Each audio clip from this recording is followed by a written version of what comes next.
he's now a dad, baby boy. In the back row, captain John Muldoon moves back to 6. George Naapu returns to start at number 8. Into the backs, and Kieran Marmion is partnered by Maya Nikora, a late pull-out from Craig Donaldson with a quad injury. Centre, Bundyaki is back, returns to partner starman Robbie Henshaw. And the Ulster side, captain Rory Best is back into the front row, and with Ian Henderson returning from Ireland too, Chris Henry from that health scare, and Roger Wilson from his off-field concerns, it's a back row of note. Ruan Pienaar and Paddy Jackson are back together at half-back as well now. Darren Cave, who's been leading the team in Rory Best's absence, links with Jared Payne at centre after Payne's Six Nations exploits, and Ireland's Tommy Bowe back as well. And the benches, Connacht bring in Jack Carty because of that movement at fly half with Donaldson out. For Ulster, Stuart McCloskey over his recent suspension, unlike squad men Luke Marshall and Nick Williams. Well, no question that Chris Henry's return to health is one of the season's feel-good stories. Whether Connacht will feel the same at full time is another question, now that Henry is reunited with the increasingly imposing Ian Henderson and Mr. Dependable Roger Wilson in what is one of the Pro 12's best balanced back rows. Yes, and Ulster knowing that Glasgow stretching their lead at the top of the table last night. They're looking to respond, and head coach Neil Doak is with Tyrone Howe. Well, Neil, Ospreys and Glasgow got 5 points last night. They keep putting the pressure on. Yeah, look, it's pretty tight at the top of the table. You know, obviously those two teams winning last night and getting the bonus puts added pressure on it. But look, there's pressure on both teams today. You know, Connacht are going to try and get into the top 6, and we're obviously trying to make sure we cement a top 4 position. Thanks very much, Neil. Well, Robbie Henshaw has rightly hogged most of Connacht's headlines this season, but do not underestimate the influence Kieran Marmion can have on this team. The scrum half has a spark to his game that can ignite those around him.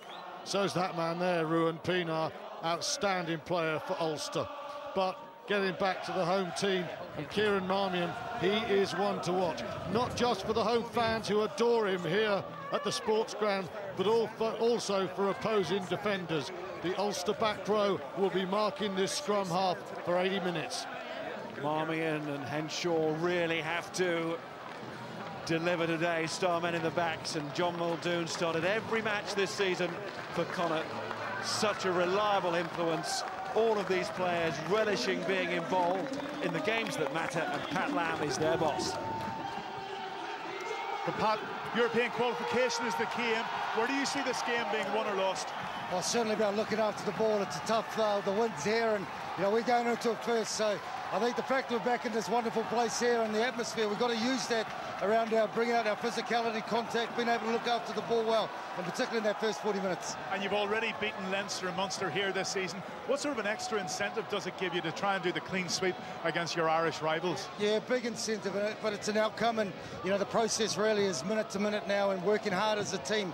You know, there's some massive boys in that Ulster team, so we can do that. We've got a good chance. Thanks, Pat. Cheers. Nigel Owens is our referee. What chance that man being a World Cup final referee later in the year? Well, first, Wales would have to not be there. But should that be the case, I'm sure Nigel Owens will be right in the frame. As you can hear from the atmosphere, it's a derby match, but with so much more at stake than just bragging rights. 4 games left, time and points now in short supply.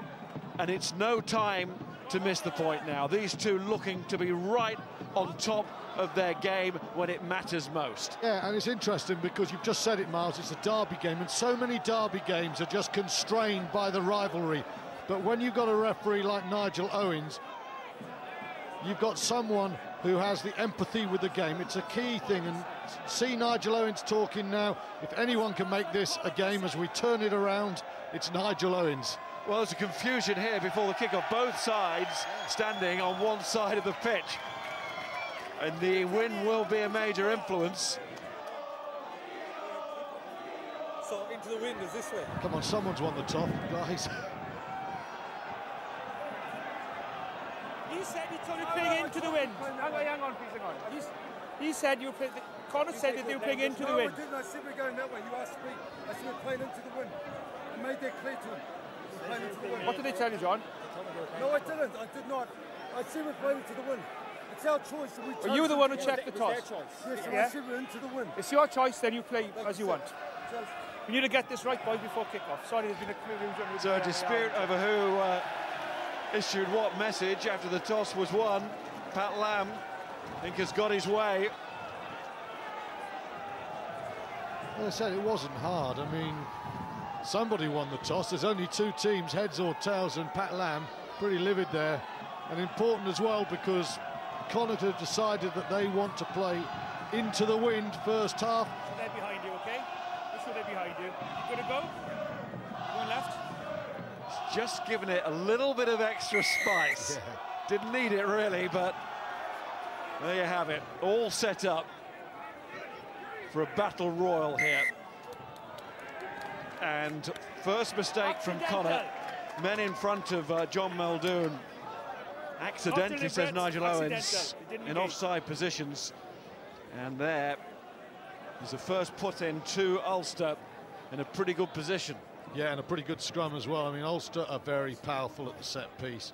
You can see there, along with Connacht, the most effective scrum this season, and what they do with it as well is pretty impressive. They're a good first phase team. Rory Best gets the collective right, and they've got such good individuals. And you look at the likes of Jackson back now and Bow in the team. It's a very dangerous looking Ulster backline. Bind! Set! There's with Pienaar to put in now alongside Paddy Jackson, reunited at half-back.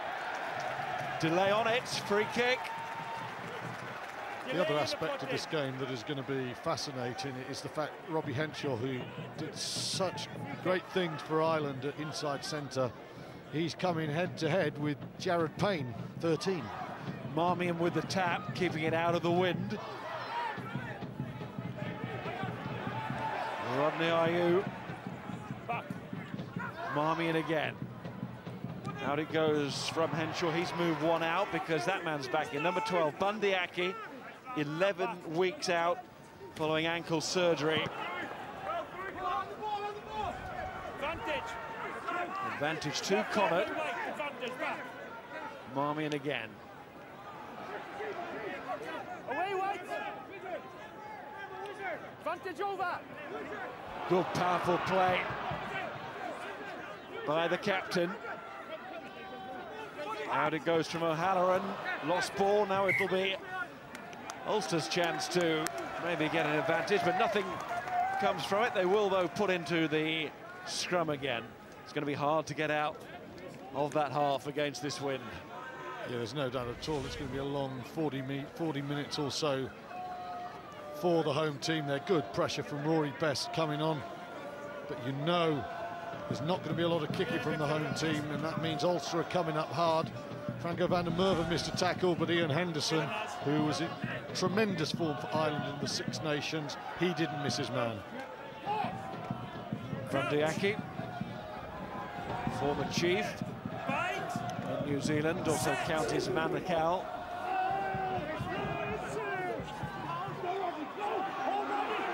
Controlled by Roger Wilson, who feeds to Pienaar, and then Paddy Jackson and Jared Payne.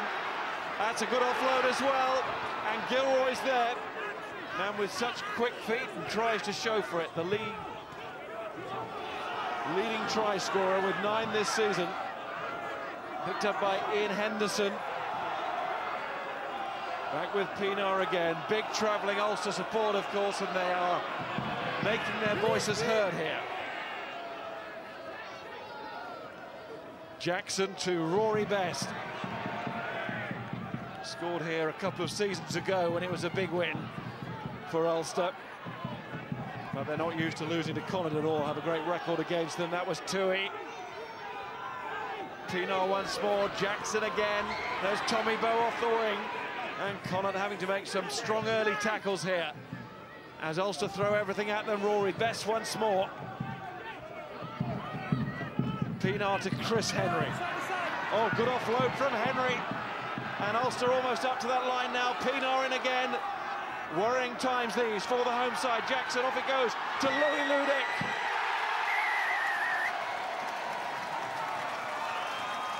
It's the strongest team that Ulster have been able to call upon for the entire season, and it's already showing. Well, patience is the name of the game for Ulster.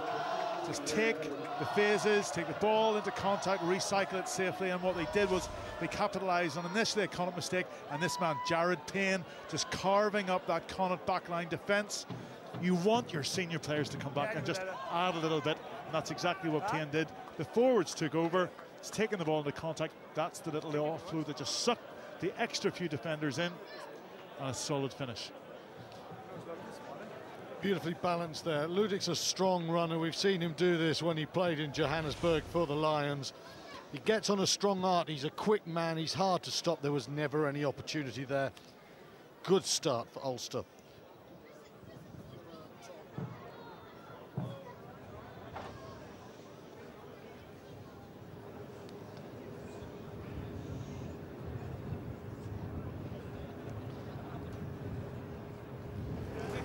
See the effect of the wind on this kick from Pienaar. Actually, it held its line, but you could hear the wind howling on the referee's microphone.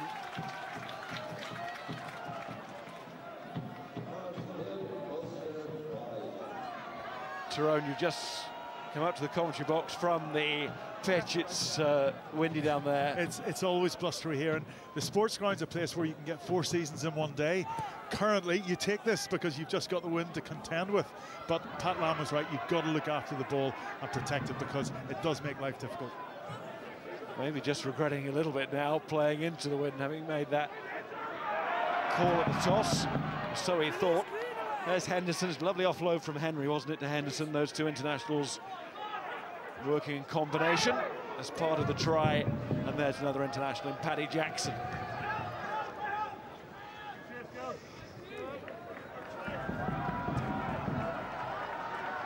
Looking back early before that try, the screen of forward runners there, you can see them just holding the men, and the runners come around the side. And there you can see 2 runners, Tommy Bowe coming round, support as well. And there's the whole decoy runners everywhere. Nothing decoy about that. From Bundyaki. Muldoon. 187 games for Connacht. Most by any player. Ali Muldowney, he's had a strong season, scored in the Christmas fixture between these two. It's a pretty tight affair. That was young Masterson, and that is a penalty for holding on against them. And the penalty for holding on is also actually the penalty won for the defensive play. Ulster are very good over the breakdown there. Got good body shapes. There was nothing that Connacht could do, and this is a disappointing start for the home team. The plan was for Ulster to start slowly and waste some of the time with the wind. They don't do that. Henderson is an excellent player. He's improved so much this season. He's going to have a big part to play for Ireland, I think, in the World Cup. He's going to have a big part to play for Ulster into the run into the Pro 12 finals.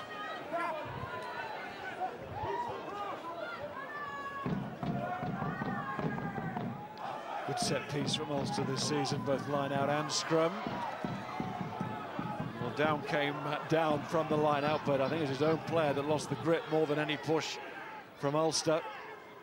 Here's Pienaar to the short side. It took a fingertip of John Muldown.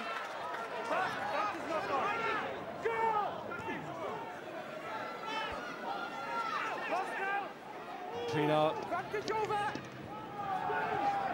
There's Tui. Pienaar again. Jackson. Darren Cave there, captain of Ulster for the first time against the Dragons. Done the job very well in the absence of Rory Best. George Nwapu in there, and the referee again penalises at the breakdown. Feet first. No doubt, Tyrone. The team without the ball is doing very well at the breakdown at the moment. Nigel Owens is not a referee, even though he's very positive, who will give all the rights to the attacking team. Yeah, I mean, they've got to just be careful. commit. It's that split decision between committing enough players to the breakdown to win it and get quick recycled ball, and then what Connacht do very, very well is actually not overcommit and get their defensive line intact, and that's very important against a very good striking Ulster side, particularly deep in the Connacht half. But I mean, Ulster have been very disciplined so far, and they'll be delighted. The use of those decoy runners, crucial. The forwards running the decoys and heading behind the Cave, behind the Jackson. McCartney, I don't know what's going through his mind, became a dad yesterday. Going through the midfield was Bundyaki again. There's Nikora to Robbie Henshaw. Henshaw versus Payne, mouth-watering stuff at 13 today. Animal Downey. Marmion. Here's Masterson. Hands away now, white cloth now! Qualified for both Scotland and Ireland by a mother and father. Played for both under-20 sides. Those two nations. Marmion getting a little bit of protection. And needed it there. Comes O'Halloran from full-back to act as scrum half. And there he is again. Muldoon.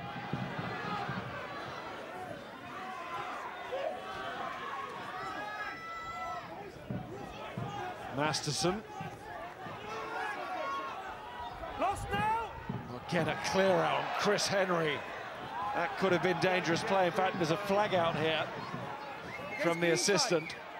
Chris Henry looks straight over, and Nigel Owens is going to get the call. Well, Ali Muldowney was not bound with anyone there. He came in with the shoulder, but we're seeing this all the time in rugby, and not enough is it getting picked up on, and this has to be dangerous play.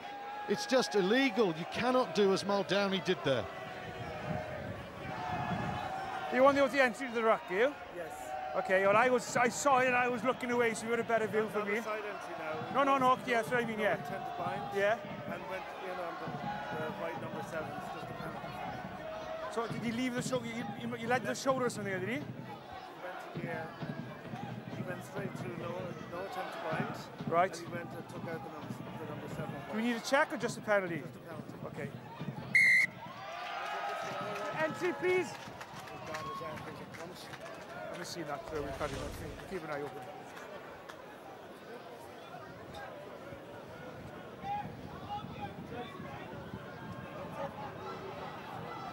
Just the penalty, the call. You want to check that? Well, I mean, he has come in. He has come in high. I'm not sure that it's that malicious, or I mean, he hasn't any damage there. Yeah. He's just cleared him away from the ruck. Yeah. I'm not sure that it's quite as bad as it looks maybe in real time. I don't care if it's bad, Tyrone, but it's against the laws. You can't come in to a breakdown on your own, unattached, and you can't come in with a shoulder. I'm not suggesting there's anything malicious in it, but it is against the laws. And so often now in this game, referees are encouraged to come up with their own interpretations. There is a law book for a reason, and you know that's a penalty. And penalty sufficient? Yeah, definitely. Penalty too many. You're an anarchist.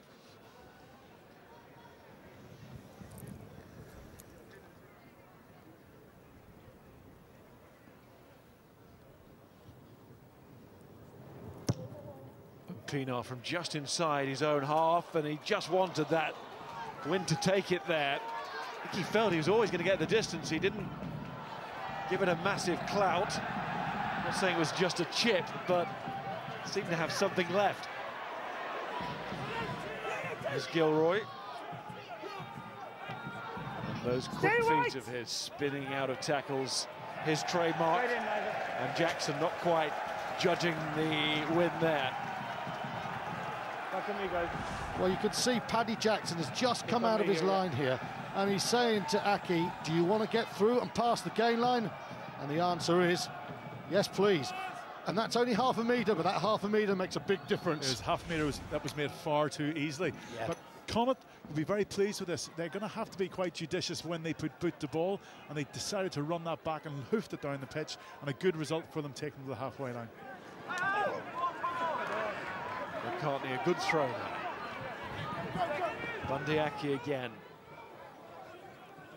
Such a frustrating 3 months for him. Marmion. Nikora to Muldowney. Good leg drive there, supported by O'Halloran. Marmion once more to Masterson against Roger Wilson.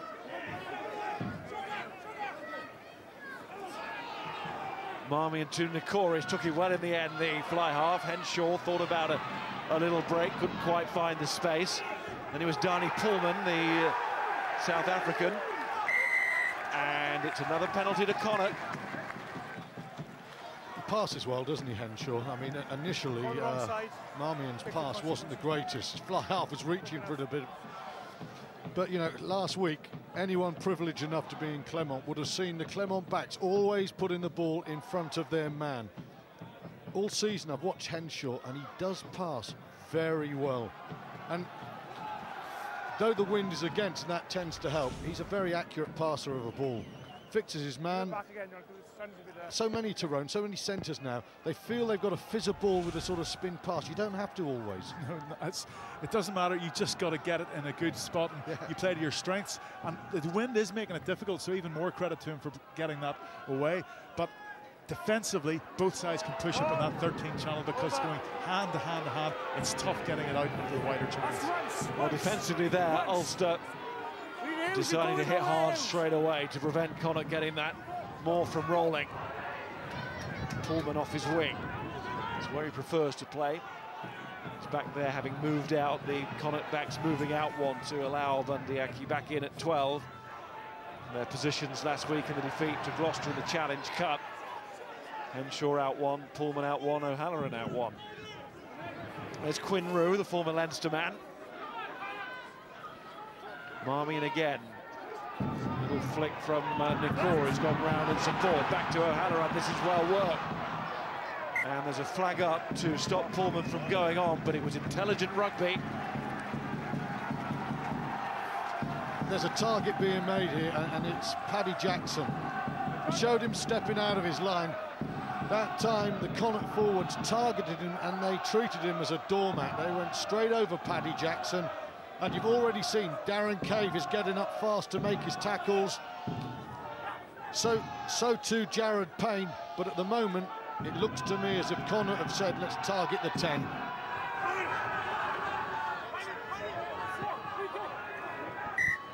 Right. And allow it this time, because a lot of noise in the wind. Get it in quicker, please.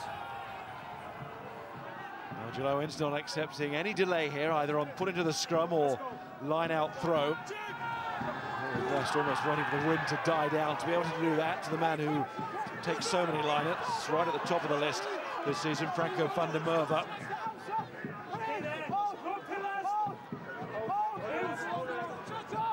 Pinar, it's meant for Gilroy. He's almost encroaching offside there, so often you see that. Might actually have been a metre or two in front of the kicker. So often you see it go unpunished as well.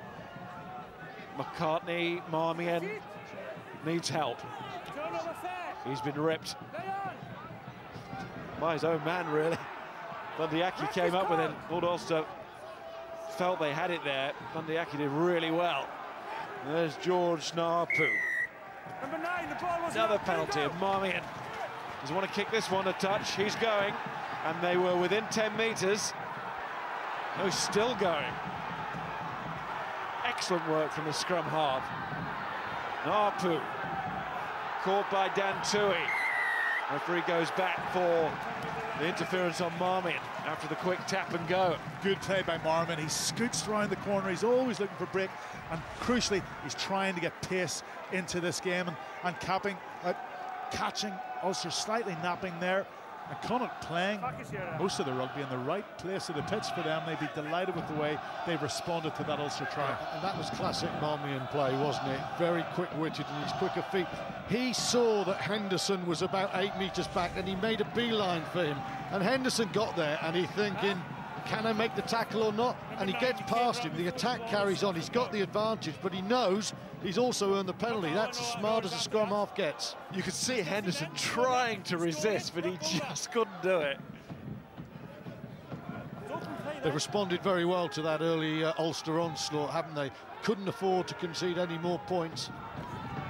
McCartney going to the front, Masterson moved there and took good ball Nothing risked long in that win. There's Muldowney again, carrying well again. Marmion, who really set all of this up with his quick thinking. That was Quinn. Here's Marmion, goes to Robbie Henshaw. Face of all the posters around here. Masterson, Napu, was just too tight, too risky. Henderson with that tackle. And Masterson did well. Here comes Quinn again. That one is lost in the tackle. It was ripped in white forward and accidentally off green. Scrum down, green ball. Ripped out white and forward. Still, I'll just come back to the Paddy Jackson angle. We saw in his own half, Tyrone, he missed another tackle. And again, Jackson is rushing his line. Quite clearly, it's a policy, but he is leaving a little corridor. And right now, you can see that Connacht players have identified both him and I think the space inside. Yeah, they've got to get that little shield on the outside of the ruck just a bit more together and robust, because whatever you do, it doesn't matter whether you come off the line at a sprint or a canter, you've got to do it together. Last scrum was good. Sing this one, please.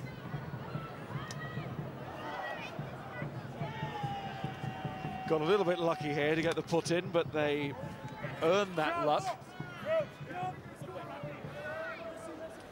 Not seen too much of Matt Healy. He's just wandering in field, the left winger here. Almost into the first receiver position. Hold it there, hold!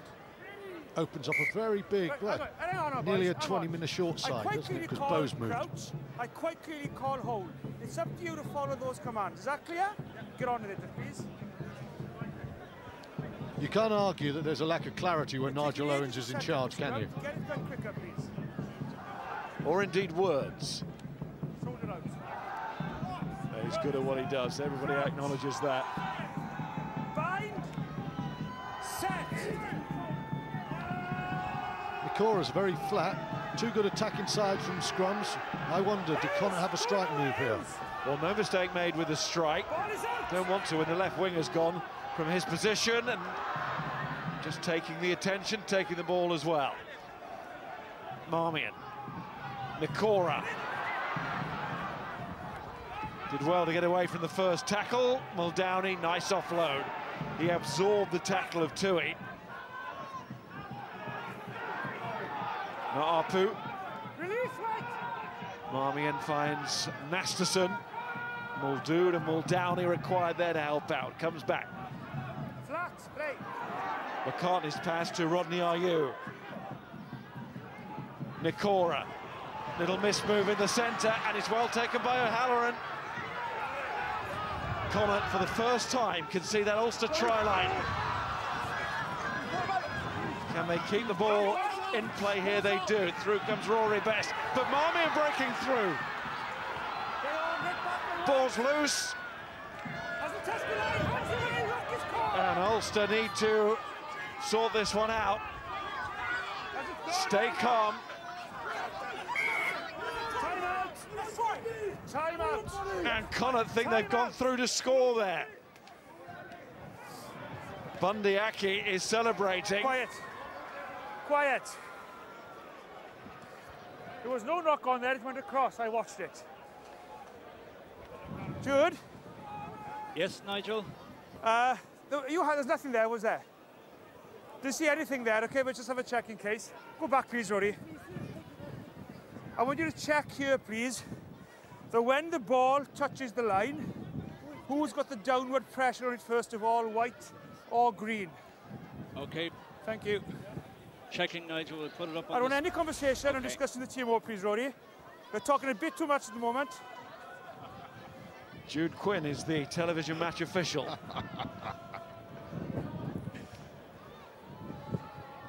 Ball touches the line there. And it's fair game if someone from Connacht, they're pointing it out, can just go in and Aki was that man. Looks like, yeah, because I wondered had Pinar got his hand on the ball, but he was just waiting. Right, you can't see an Ulster. Oh, it's Pinar's hand. Is that Pinar's hand? Well, it was initially. Was there any downward pressure on that ball? Certainly was from Nigel. Bundy Aki. Yes? Yes, Jude? Sorry, Nigel. Sorry? A white hand has touched the ball first. Say again. White hand. Yes, I know, but has White hand got downward pressure on it, or is he playing it back to play it away? That's what I need to look. Okay. Is That's it the downward key pressure on question. it by White before green? It will decide right. the outcome. Oh, it's like a game of Cluedo. Well, there's no question Pienaar's hands are on the ball, but it is certainly setting it to take it Yes. out.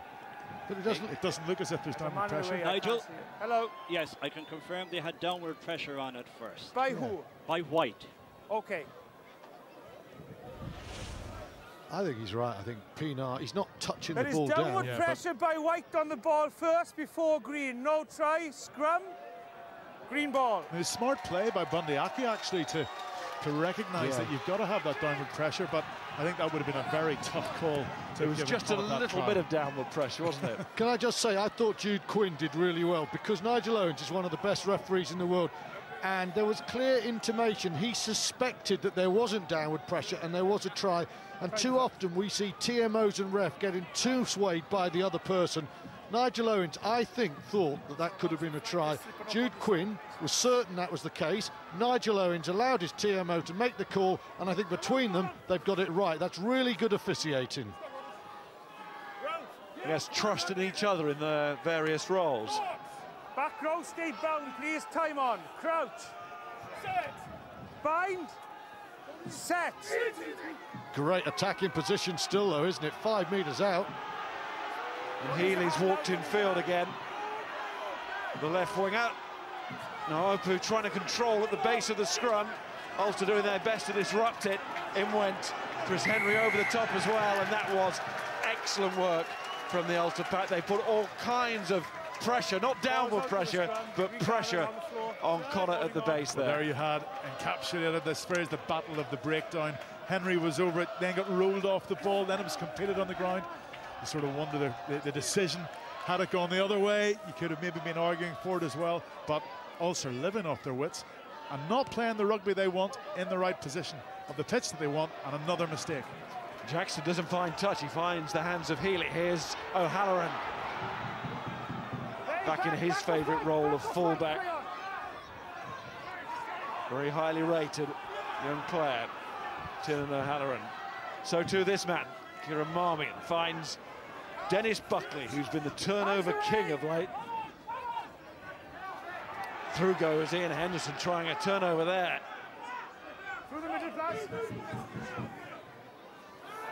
Are you? Into Herbst, battle of the tight heads. Marmion, Nikora, here's Healy again. Getting more and more involved, this threatening left winger, very similar to Gilroy in his style. Ulster's left winger, who waits to see if this attack is coming his way, down his flank. It is. Bundy Aki again, and missed him. Missed centres in general, bit of a crisis injury position that for Connacht.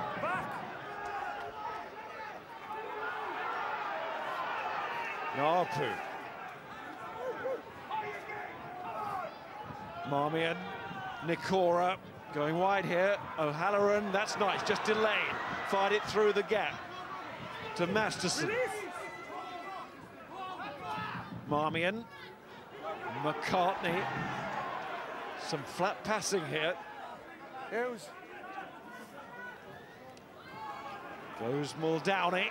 What there isn't is quick enough phase ball at the moment. That's helping Ulster.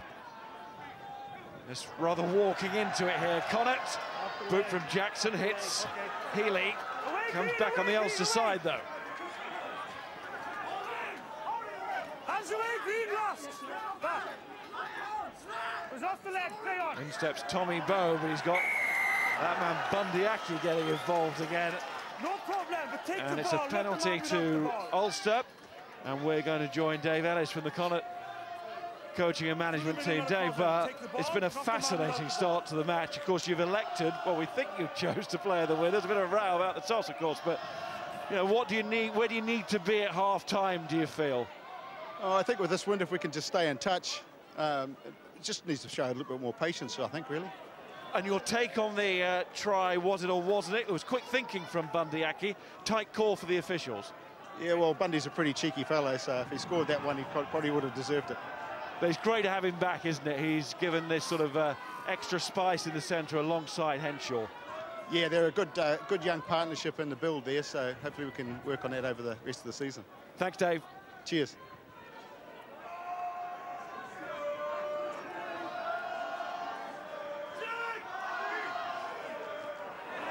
Nearly a hand in from Quinn Root. Just don't dislodge Van der Merwe. He is a real titan at the line out. Jackson, here comes Tommy Bowe. That's the line he loves, the arc that he loves. Few in the world can match him. It's Chris Henry.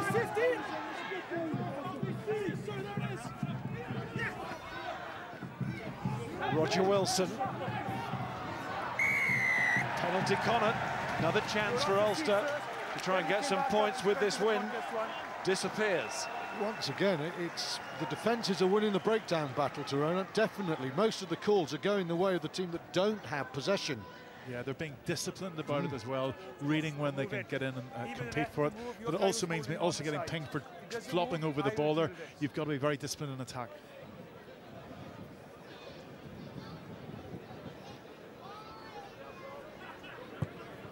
And Nikora, well, he can't really go for great length down the touchline. He knows that. He does make sure of finding his touch. I mean, and those are early 5 minutes of the game. We certainly saw more, I think, attacking threat from Ulster when they can get the ball in good positions, just for what they're capable of in terms of building up the pressure. But Connacht, they're going through things a little bit more simply. They're playing the right sort of style of game in the right places, and they'd be delighted if they can win 5-0 down at half-time. Here's Henshaw. Oh, that's strong. That's really strong from Robbie Henshaw. Marmion, lovely service out to Nikora. O'Halloran again. It's been a little bit slow, as Stuart's been saying, in these areas for Connacht, but they'll be comfortable considering the conditions to be in this zone of the field, playing in this tight, almost up the jump away. Well, with the wind, it's tough with the ball in hand, so you've just got to scale back your ambition slightly. But crucially, they're looking after the ball.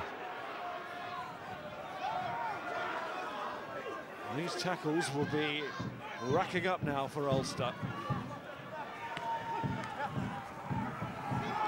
In goes Jared Payne there. Marmion, so a little bit of obstruction by RU. The referee didn't think so. He was right there. There goes Masterson. Really growing to the role, the young man. Marmion to Nikora. More experienced 7 on the field, Chris Henry. And his presence felt there. Muldowney gives it back to Masterson. Here goes Healy. No, not quite. Quinn Root keeps it in. Stay out, quick, Went down in instalments there, Quinn Root, didn't he? But he made sure that he kept that ball for his side. It's all about retention at the moment for Connacht. Nikora switches play. Play on. Good thing for the home team here, their possession means Ulster can't get territory and then can't take advantage of the wind. Could be a turnover here with a chance on that side. As back goes Pullman, Gilroy's got away from him, and it's O'Halloran, the fullback, who has to come across. Just momentarily, it was on there for Ulster. Might have had an extra man, but Connacht scrambling back quickly. Well, it's about getting the ball down there when the wind's behind you. But you see from that action stat, the bulk of this game has been played in the Ulster half, and most of it has been in that sort of final third of the pitch. Well, there's a Stefan graphic that really does sum up exactly how it feels. Which is exactly how you've got to play against the wind. The wind actually in your face makes life easy. You've got to keep the ball, force the opposition to tackle, protect it, and just play as much rugby as you can outside your own half. There goes Darren Cave. Cave with a handoff and Cave with a run. Brilliant from the centre. And the ball is there for Ulster again. They scored in this corner before with Louis Ludick. This time it's Craig Gilroy who takes it just 5 metres out. All starting from that run from Darren Cave, who splits Connacht open down the middle. You're off your feet, you're not the ruck. But that is a big penalty to give away. There was a slashing run from Payne earlier on in the game. You thought maybe exactly the same from his centre partner, Dan Cave, was going to lead to it was a similar line, actually, the one that Payne hit earlier on. Yeah, and most of this game, that's been the decoy line, the out to in line, and then the people sweep round. And most of the game now, you know, the professional game, it's the inside decoy run, it goes round, and then every now and again, bang, you hit that angle. And that was superb work. But actually, it all came from the fact that finally, Connacht were turned over. And that enabled Cave to put the kick through, and it gave Ulster rare territory. They've had so little in the last 20 minutes. Connacht just one win versus Ulster in the last 17 matches since 2005. Lost their last 3, but they've all been on their travels in this league. Back here at the sports ground, but under the cosh again here, and here's Tommy Bowe. He should finish, and Bowe always finishes. In those situations, he is one of the best, and he shows it again. So Ulster do get their second try with the elements in this first half, and it comes from Tommy Bowe. A couple of elements there defensively that Connacht will be very upset. Aki's not great, but Quinn Roux has been doing a lovely job in attack, staying very wide. But when you've got your second row as your last man marking an international class winger like Tommy Bowe, that is not a like for like. Quinn Roux cannot be left man to man against Bowe there. In attack, that system works. You leave your second rows there, like we saw Ali Williams for Toulon last week. But in defence, you can't leave a big, slow, gangly bloke against Tommy Bowe. End of story.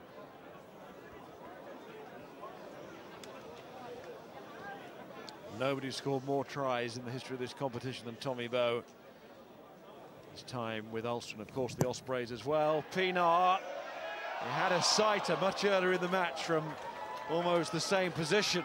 That one's closer, but not close enough, so it stays at Connacht 0, Ulster 10.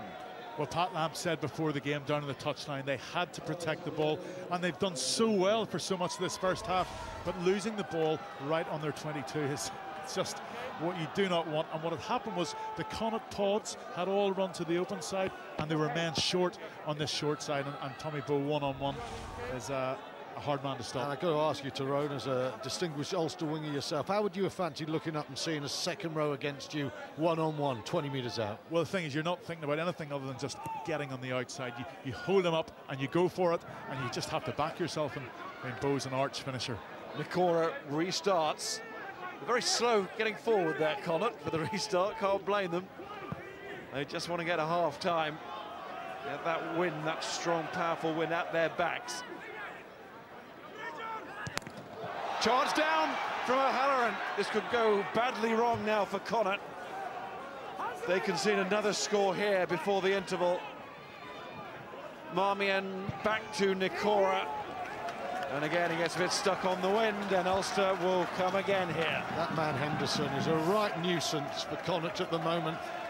You know, whether he's second row or back row, he gets over the ground, he makes his tackles, he puts the pressure on. This is excellent work here. O'Halloran takes far too long, and there he is, putting the heat on.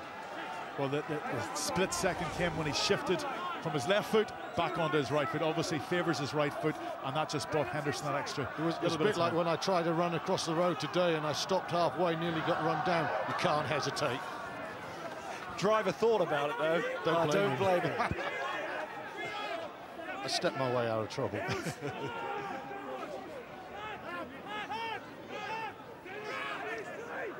That was Herbs to Pienaar. Dantui, Pienaar again. Got their bit between the teeth here of Ulster. Fancy this, fancy another score. Jackson, here comes Gilroy, give him a little bit of space. He's absolutely deadly, and he's done it again. We talk about Tommy Bowe's scoring record over the years of the competition. Well, nobody has scored more this season than Craig Gilroy in the Pro 12, and suddenly Ulster have what they would have wanted with this wind at their backs, and that is a big lead. The Connacht defence out wide has gone to pieces there. They've got all the wrong men in all the wrong places. I'm afraid once again, they've got isolated, and Ali, and you can see Quinn is one-on-one with Craig Gilroy. Doesn't have a chance there. Gilroy, a brilliant finisher, but there is acres of space there. There's the second row, can't quite get there. Gilroy's too quick for him. That's all too easy there for Ulster. That's poor defence. They're savaging them on the short side as well. They're heading it up and then they're switching down the short side and getting into the wide space. You can see that's where the space is, that extra width, the extra 10 yards on the outside. And with finishers like Gilroy and Bowe. And Tyrone, you'll appreciate this one for all of the back three now. Ludick, Bowe and Gilroy. They've shared it out, and eventually Ruan Pienaar gets there with the conversion. No kick is going to be easy in these conditions, but Pienaar successful with that one. It's 17-0 now. 17-0 is a very big lead. I don't care how strong the wind is. And the other thing is the wind now. The sails are set fair behind Ulster. They'll be very comfortable. 17-0 playing with the wind or into it. They are in a commanding situation now. Connacht have just imploded defensively, I'm afraid. Nikora restarts. So much good work inside that area of the field between 22 and the halfway line. Ulster territory coming from Connacht, but not the same discipline around their own 22.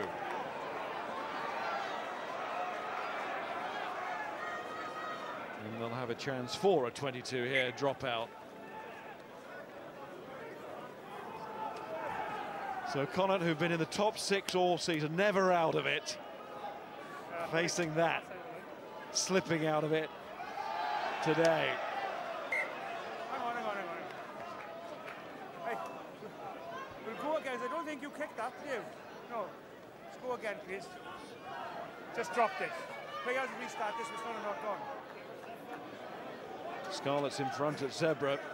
That's the reason why they've gone into that all-important top 6 place. Of course, the Champions Cup qualifiers on that table were highlighted in blue. Down at the bottom, an Italian qualification up for grabs, and that battle between Zebra and Treviso. Treviso going down at home to Ospreys last night. Flat. There's Rory Best. Ulster don't want this half to end. And Jackson keeps them where they want to be. 2 important kicks from Jackson. The first one launching it the length of the pitch, and then that one just probing into the corner, just trying to ramp up the pressure in these last couple of minutes on Connacht. And it will not be lost on Neil Doak. And Ulster came here looking for a win. They weren't even talking about bonus point, but they've got 3 tries, and they'll be keen with a lot of this game to go to try and not only get the win, but also get that elusive 4th try.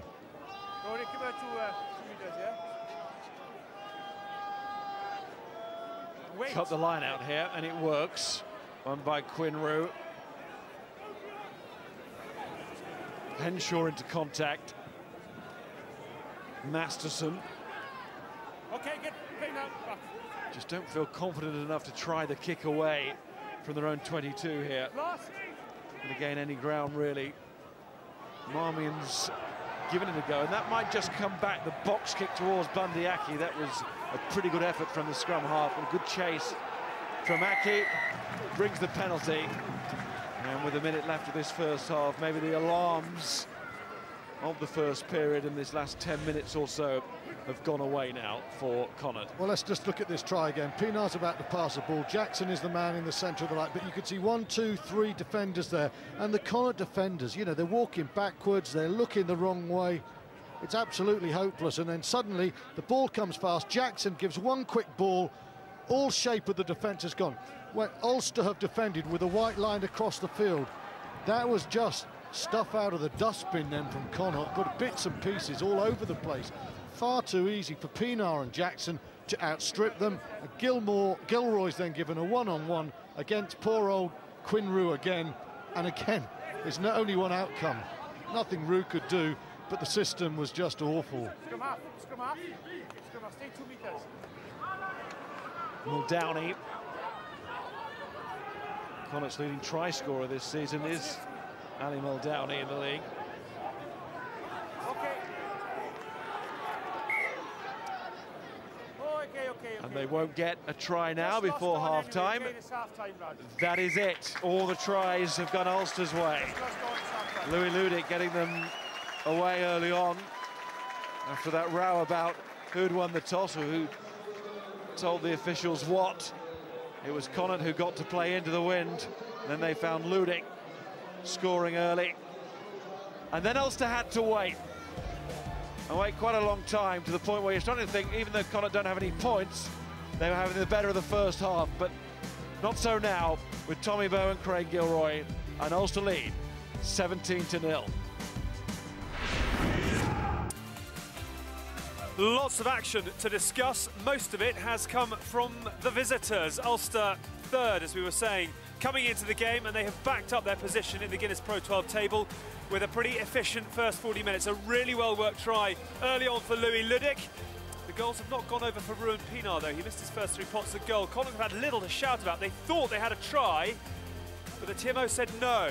We'll discuss that with Shane and Dan in just a moment or two. And from that point on, well, Connacht coughed up the ball, and Tommy Bowe made them pay.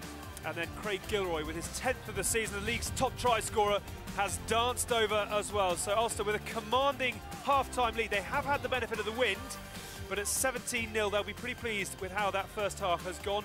Connacht frustrated, 61% of the possession. They haven't really been able to make it count, though. Lots more of the carrying game. But Ulster, when they have had the ball, have had the metres ticking up nicely, and they have made a mess of Connacht's breakdown as well. Chris Henry and Rory Best in particular, causing the home side some problems. We were wondering before kick-off here just how sharp Ulster's focus was at this stage of the season. How impressed have you been with that first 40 minutes from them? Well, it's been impressive, certainly the last 10 minutes. I think if you look at the start of the game, they started great with a great break there by Payne, which led to the Ludic try.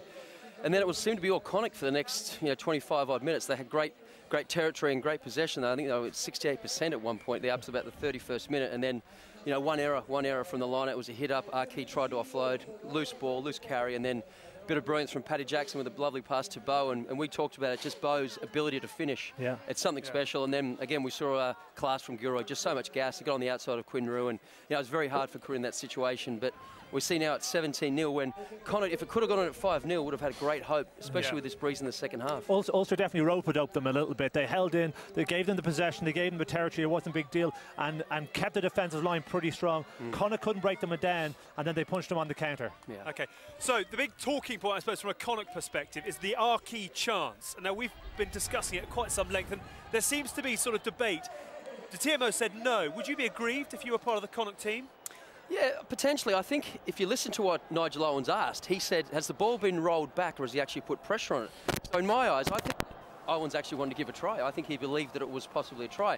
And I think if, by definition of the law, it probably is a 5-metre scrum. Yeah. But I think if that would have played on and that ball went into touch, there would have been a line out. Yeah. They would have played the line rather than. So we bring tension into it, therefore, because as you were saying, if Pienaar kicks it to touch, you play on. Oh, listen, that would have played on, and I think everyone was playing on. It wasn't a case of Pienaar's hands on the ball, and so the referee blows the whistle, goes, okay, scrum 5. That wasn't going to be the case. The downward pressure only came into play when it was a Connacht hand on it. Yeah, so and it was great play by Archie. Smart. He was alert. Once that ball goes in goal, it's fair game, and it was great play by him. Unfortunately, it didn't go for them. He has had a bit of ball in hand as well, has Archie, and you've picked out just where Connacht potentially will turn in the second half. I think there's some chance for optimism for Connacht in the second half, because they have moved a lot of ball and they have done it quite well. Now, the fact that there was so much, I'll stop it there, the fact that there's so big a win, the Ulster line speed was very good. But if you have a little look here, keep an eye on the Connacht 10, Nikora, he's really organising things, and you look at the organisation here, McCartney coming on a short line, and then we see both centres, Henshaw and Bundyaki, organising themselves, ready to go. And we roll it on.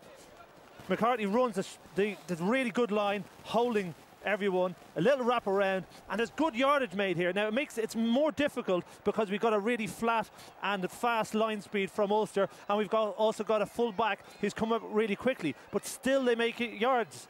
And in the second half, when there isn't as much wind and the Ulster line speed is less, I think you could see results from Connacht from that. It's a lot of ambition in their play, and it's good to see that.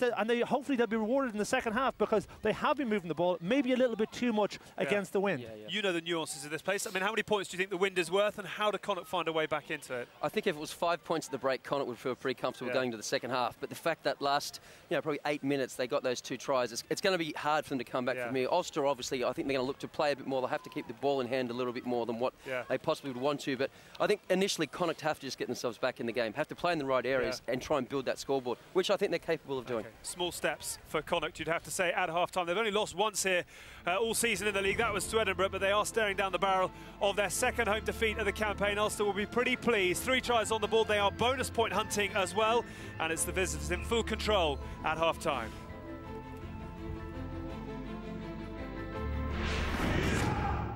News keeps on coming for Connacht, because as things stand, they are being knocked out of those Champions Cup spots. This is the Guinness Pro 12 table as it stands. Those sides in blue are those that will appear in next year's Champions Cup. A lot of rugby still to come, of course, but the Scarlets are leading in Zebra by 10 points to 6. Scott Williams with the try there, and as it stands, that would be enough to see them into 6th. Of course, Edinburgh Munster still to come. Ulster up to 2nd. 3 points behind the Warriors, but they are looking not only to seal the win here, but potentially get that extra point as well. Every point at this point of the campaign counts, and we are not too far away from having the teams re-emerge to the second 40, so we'll hand you back to Tyrone, to Stuart and to Miles. Yes, thanks, Alex. And of course, that 7th place would still be a route into Europe, potentially through the playoffs, but everybody wants to avoid that and the potential agonies. And as Ulster come out, they only really have eyes for a top 2 place. And of course, not even top spot this year, because they know already, as we all do, that the final will be played at Ravenhill regardless of where they finish. What they want is that home semi-final, and then the incentive to play that final at home, well, it is obviously massive for them. For Connacht, as they come out, never out of the top 6, as we've been saying all season. In fact, they've been in 6th place ever since round 7, so it will be agony for them if they slipped out of that position at this late stage. 2 different focuses. Connacht very much looking for the back door into Europe. Ulster looking for that top 2 and the home final, not semi-final. They'll be very confident that they've got a semi-final at home. And you know, we went into this game saying this is a tricky game. We talked about the derby nature of it, but Ulster now are just 1 try from a bonus point, and if they win with a bonus point, that's tremendous for them after Glasgow and the Ospreys performances last night. Keeping momentum, keeping away. Well, it was always going to be a tricky game for Ulster, but it's a must-win game. They've got Leinster, Munster and Glasgow coming up in their last 3 games, so certainly on paper this is the most winnable one. You can never take it for granted, but to come away from here with the win, and in a perfect world for Ulster, with a bonus point, they would grab it with both hands. There's 3 Irish derbies in the last 4 games of the regular season. Fixture list has been a little bit cruel on Ulster, but they've bagged the points already. And they are not on the verge of bagging them here, but they are excellently placed, clearly. For Connacht, it's all about the start, and if they can get the first score with the wind at their backs, get the crowd going, then they will feel the recovery is more than possible. Jared Payne from Ludic's pass. Picked up by Henshaw. Marmion. No changes made by either side at half-time. O'Halloran to Healy. Good handoff from Healy. That's excellent work. And now he puts his foot to the floor.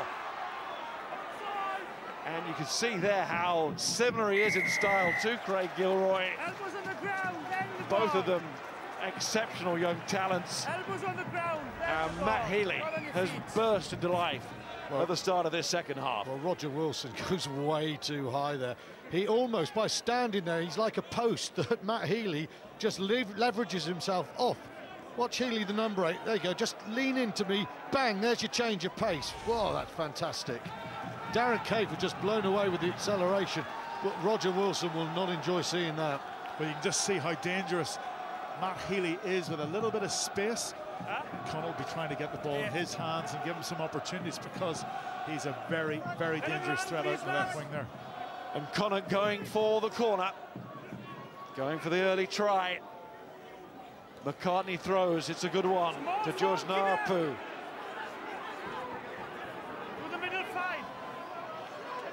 There go the Connacht pack.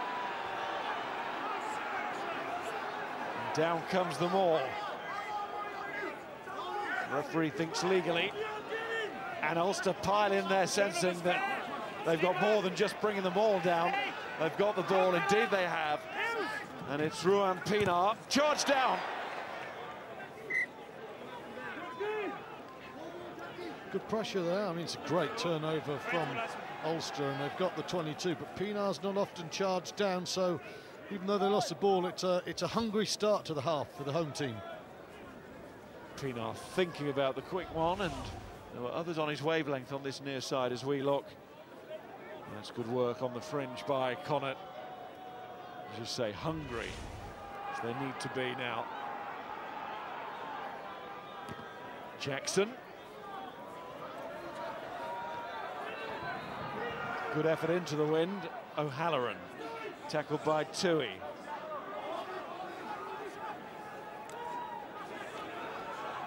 A little bit of go forward there, but Connacht don't want the man isolated, and he's not. Pullman, not seen too much of him.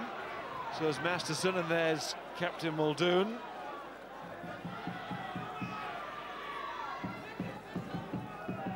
Nakora to Muldowney, Healy again. O'Halloran, he's got men outside. One of them is Napu. Look for the inside ball, possibly to Aki. But Ulster's defence is good.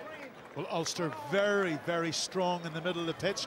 Coming up quickly, you can see both wingers trying to close off the corner, actually allowing, almost inviting Connacht to play in that last 10 metres the width, and just backing their pace and their organisation to be able to snuff them out and put them into touch. But it's a high-risk ploy, because if they get one extra pair of hands in there or a slip tackle, then there's space for them. What's interesting, guys down on the touchline talked about the line speed of Ulster in the first half. It was good. No doubt that Connacht are playing a bit deeper this half. Here's Aki. Marmion. Nobody really bought the dummy. Rodney Ayew. 3 Island caps to his name. Oh, that's good work from Muldowney. Saw the gap and galloped into it. Marmion, Nakora, Healy. Shown what he can do, and he's looking to do it again. Oh, Healy is doing it again! Try Connacht. Back at the sports ground, back with their own magnificent support, and back in the match too. It's more than one Craig Gilroy here. The Ulster left wing just fizzed down into that corner, and that's the second time in 4 minutes that Matt Healy has caused mayhem. Again, the tackles are too high. He's very strong upper body, and he's just using it to shove off. Watch the tackle here. You've got to go lower on this man. It's way too high there. And well, he just bounces off. Flanker Chris Henry's got to do better there. Yeah. Roger Wilson should have done better earlier on, and Henry will be disappointed. Gets shrugged off far too quickly. But Healy, he's lethal. The acceleration is staggering, isn't it? His legs, a piston pack pace. Fantastic. And Nakora likes what he's done there. Connacht 7, Ulster 17, and we have a very different feel to this match now. Well, you always got the feeling Connacht had to come out and had to attack and score early. And certainly it's raised the tempo on the pitch and the crowd. And, you know, it's raised their ambitions. And Ulster, the one thing you've got to do is maintain the integrity of your defensive line and make your first up tackles. If they drop off tackles, Connacht will come back at them. Jackson restarts. This one might help if he gets stuck on the wing, coming back to those advancing forwards. Scrum line. Choice here for the knock-on. Right, scrum line. Which could lead to the scrum, but it's also a line-out if they want it as well. Huh? Well, we talked about the ability to pull it back. There's the Ulster rush. The man in the spotlight there, Muldooney, and just watch how he pulls it back here. So that just stops the rushers. Boom, there's your decoy man. Pull it back. And when you've got players like Healy out wide, if you've got raw speed like that, you can afford to go backwards to go forwards, and that is what Connacht have been done in. It's a sort of a New Zealand thing. You don't always break the gain line. If you've got threats wide, you've got to give them space, and that's what they've done this half. Stolen line out. Muldoon wasn't actually an option in the end. You may have heard the referee Nigel Owens talking to Leo Colgan, who put him right. Came off the shoulder. Wasn't a knock on. Wasn't a great line out, but Ulster do have the ball back. Shouldn't really have it with Muldoon having taken it. Here's Jackson to Cave. And that is obstruction in midfield. Crossing it, boys, yeah. Yeah, no, that was accidental. It was will look to bang this one long. There's a messy old line up there. It's won first of all, but Ulster very aggressive there. The ball is lost. It all comes to nothing because Ulster cross, and the least defence here is giving Connacht 40-50 metres now that the wind is with them. Well, more metres maybe with Henshaw's boot in that kind of form. Locals were saying to me it's a northwestern blows, and it's from the middle of the field down into the corner that Henshaw has kicked it. In the kicking game in this half, most of it will be where you're seeing the ball now. Was that what the bloke trying to run you down said when he wound the window down? It was my friend who wanted a beer with me after the match. No, my new friend. McCartney to Bundyaki. Marmion. Naapu. Marmion to Nikora. Here comes Henshaw. He's the man that Connacht really want to see get more and more into the game. Hands on the ball and get involved. Masterson. Marmion to RU. Where's he throwing this? It falls to Nikora. He can't control it. And then it's the boot downfield. Jackson knew he was offside. O'Halloran might go on the outside here. The old 400-metre runner. Knew exactly where the space was and headed straight to it. Here go Connacht again. Henshaw's involved again. Finds Buckley, who barrels on. In goes Marmion trying to dig it out. It has come out. Nikora. More of his hands on that one. Really wasn't thrown anywhere, wasn't it, by Rodney RU?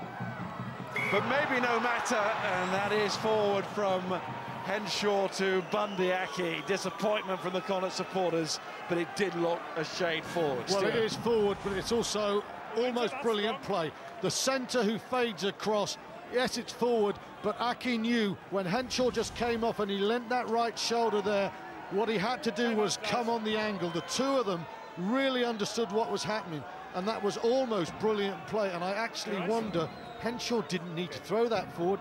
That was a great opportunity, I thought, Tyrone. It's also a great way to play up against that flash defence. Yeah. Ulster have just upped the tempo slightly, and their organisation got better. In the last minute, you've seen them work harder in defence, causing turnovers and drop balls behind the gain line for Connacht. But Connacht counter-attacking their back three, they want to run, and this is the way to cut that front up defence, is going across on a strike runner. But I mean, that's a nightmare from Chris Henry. That really is a nightmare. Real-time slow motion, that's horrible. But I think it's just a reminder of the acceleration of this guy Matt Healy, and the fact that he's very strong upper body. But that try is so, what Healy has done has given Connacht a little bit of self-belief, and now that's, well, it's almost feeling like a lot of self-belief. That could have been the score just then, when those two centres almost carved Ulster to pieces. Got a bit of a tickle in the ribs, Matt Healy, last week in the Gloucester game. Just a suspicion at the start of the week that he might not make it, but talking to Pat Lamb at training yesterday, he said he never had any down. He's a tough nut, is Healy, and he is very highly rated by his coach. And very promising for coach and team there, that Connacht pack.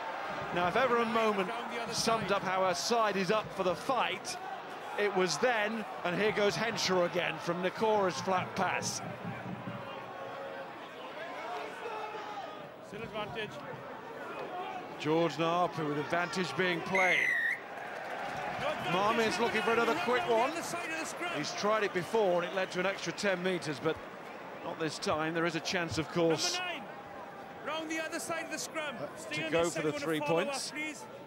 Well, it's a big option. I think 10 points down, and what have we got? We got half an hour to go. The attempt to go for 3 points is absolutely right. Loads of time. This also, of course, as we're seeing the scrum against the head, that is a sweet sight for Connacht fans. But this, of course, would put Connacht to within 7 points. So bonus point range, and then you go from there. I mean, that was an explosive scrum. And let's not forget, start of this programme, we were talking about Ulster and their excellent scrum. They have just been undone there. George Naapu's gone off. He was part of that big drive, almost as if Ulster were the scrum machine there as they were driven off the ball. It means McCone is onto the field, having gone through the concussion protocols following a sternum injury. He's back now. George Naapu goes, and Maya Nikora goes over with that one. 7 points between them now. All the second half points going Connacht's way thus far. We've got a fascinating final half hour here. Well, hey, the guys were saying if it was Dan was saying if it was 5-0 at half time, Connacht would be delighted. Well, there's half an hour to go and they're only 7 points down. Where is their mindset now?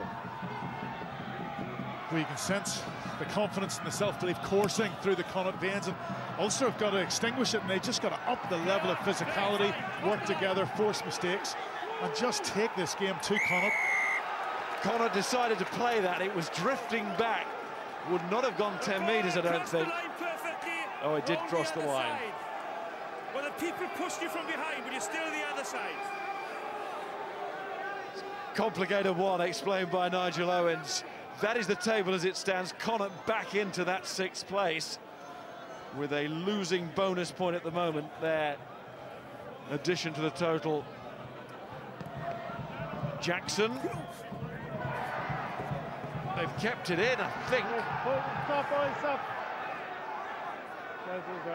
Oh, Halloran wasn't quite sure. Well, Nigel Owens has taken a knock, and he's down on near the 10-metre line. Oh dear. So that's why the players stopped. I don't think we've ever seen concussing protocols for a referee. That's where he just gets caught on the side of the head. I think it's Henderson chasing the ball. Doesn't see him.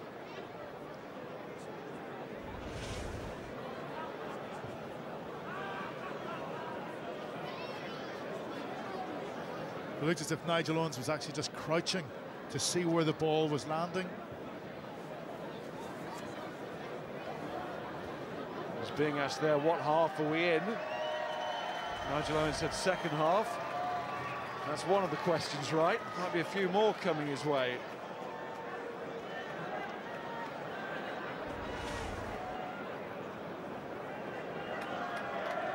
Good man, Nigel. World turned upside down for a moment. And that's nice to hear. Listen to the crowd.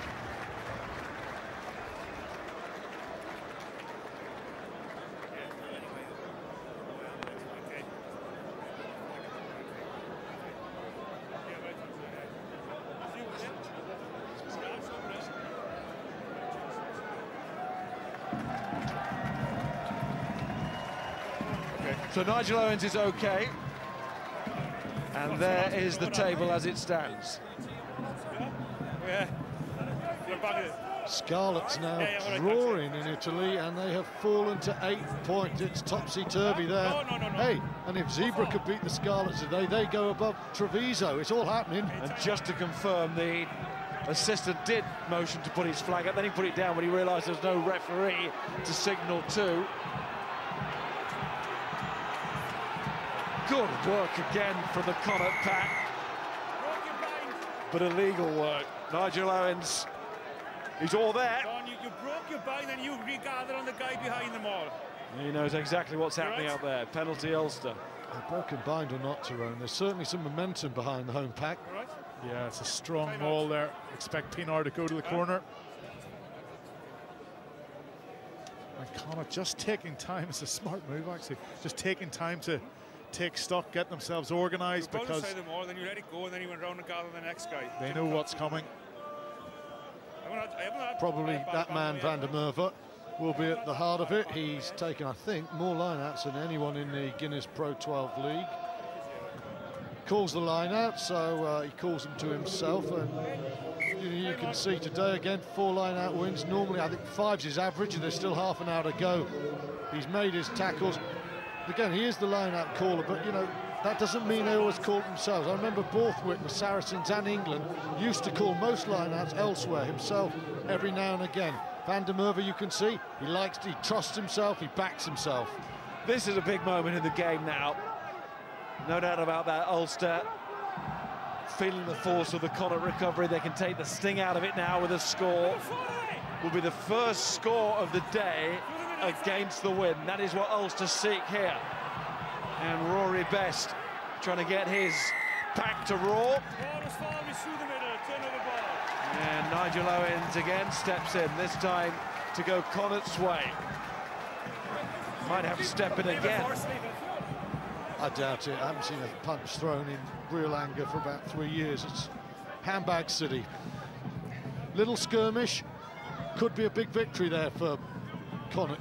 Both sides have done their homework. They know that each other have strong mauls, and they've developed a way to just hit it, disrupt it, split the driven force of the collective pack in there.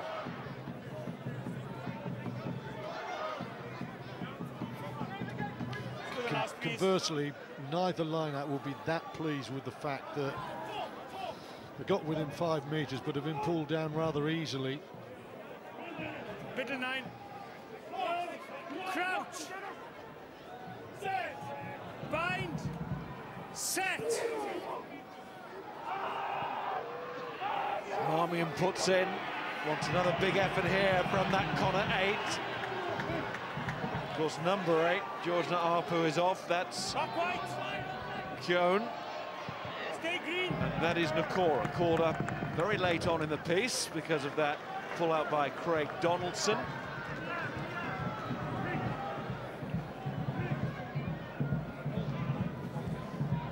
Second chance for Ulster, though.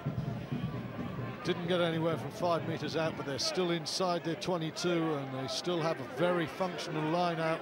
And of course, they've still got the threats of men like Tommy Bowe on the blind side. Seems a long time ago since we first saw him coming blind to open.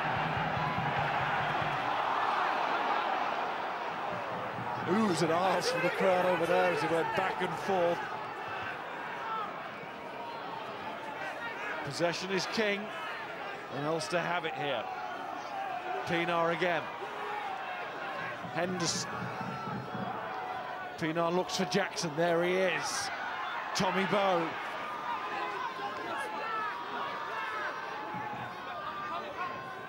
Franco van der Merwe. Pienaar. Tui. No. Pienaar. Vian Herbst. And the South African just rumbles a couple of metres to find another South African in Pienaar. This is where Connacht have to hold their defensive line. They failed 3 times to do that in the first half, and how costly it proved to be. Henderson gets away from the first tackle. The offload is good. In goes Pienaar again, and they're lining up to the right, and Jackson's seen that the overlap is there. Cave gets it on. Bowe once more. And once again, Ulster come up with the finish. It has been highly efficient from the Ulstermen. But Bowe's a superb finisher, but you got to say, he's helped by the quality of some of the passing. Paddy Jackson is a lovely passer of the ball, and he's just bringing his men onto it. He gives Tommy Bowe every chance to make it pay, and he does it very well. But, oh, this is a rude missed tackle there. It's Quinn Rue again. Poor bloke. It's also very effective patterns from Ulster. Yeah. They're going 2 faces in field and hitting the short side time and time again. And it's the short side that has given them all their success so far in this game. That's the one I need to check. 2 phases in field and then bang straight to the short side, and both wingers have had a field day there. And that is, of course, the bonus point score. Ulster's 4th try of the match, 2 of them Yeah, to Tommy Bowe. Nigel Owens wants to check the last pass, though, to make sure it's not forward. Paddy Jackson's most certainly is not. It's the try-scoring pass. Nigel Owens just wants to make sure that he's not missing anything. Should be coming up now, Nigel.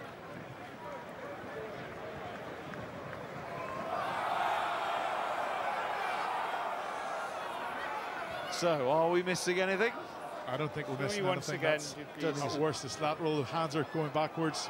I think it's a fine pass and a fine try. Didn't feel it was forward live. It does. Not I can't see anything forward obvious. there Can you, either. Jude? They're all the angles we have, Nigel, and I can see no clear and obvious If it's forward not obvious, pass. give the Okay, try. thank you. Try is good. Back you go, lads. Nothing clear and obvious. Back you go.